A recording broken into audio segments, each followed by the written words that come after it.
So hello guys, mag-healthy yan naman tayo this time. So gagawa tayo ng vegetables and fruit salad. Hindi, gagawa lang ako ng salad na for healthy living. Kasi nasa mid-30s na tayo. So need natin maging healthy. Ayan. So naglagay na ako ng cucumber, and we have orange. So, isang orange lang po, guys. Nanugas na ako, guys, ha. Ako naman ang kakain. Ayan. Tapos, lagyan natin ng maraming pipino pa na ano. Maraming pipino pa ang lagyan natin.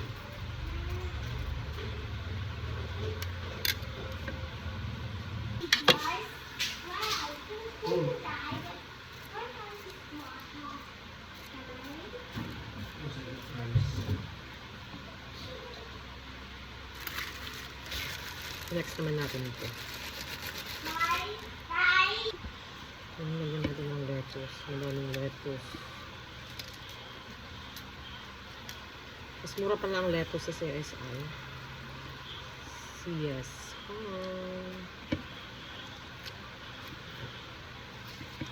Kasi namalinggo yung asawa ko doon. Nag-grocery yung asawa ko doon. Doon na rin siya bumili. Nag-ready din tayo ng apple. Ilasan muna natin. And then, ito guys.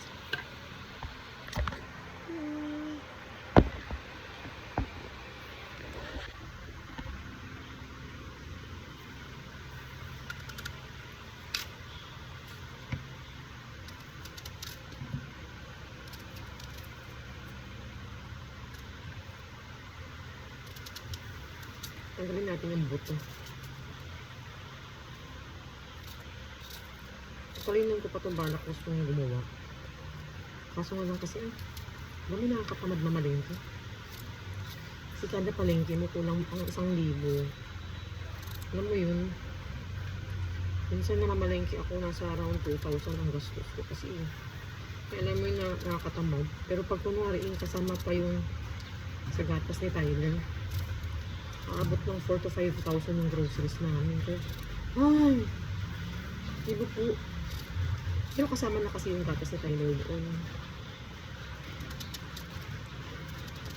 Pero pag napunta kasi ako sa CSI, yung mga grocery stores, pag bumibili kasi ako, good for 1 week na.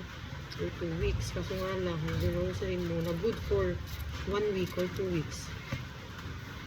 Ang galing mo, ubos naman. Kain kasi ng kain. Siyempre, maraming pagkain nga. So, ang tendency, lamon ng lamon. Kaya tumataba tuloy ang kain. Hindi na pumapayat. Lamon. So, guys, dapat may carrots pa ito. Kaso, ayan. Hindi nakabili. Wala daw, sabi ng asawa ko. Kaya, then, guys, lagyan natin siya ng ganito.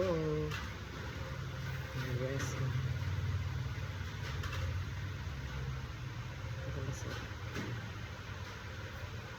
Ang dami kong maglagay para masarap siya. Lagyan din natin siya ng pepper. Sana may lemon. Masarap kasi pag may lemon. Pero dahil wala tayong lemon, ang lalagyan natin suka na konti and paminta. So yan guys. Lagyan natin ng paminta and vinegar. Then lagyan din natin siya ng suka. Lagyan din natin siya ng suka. According sa taste nito, konti lang naman. Pero maanghang kasi ito. So, okay na.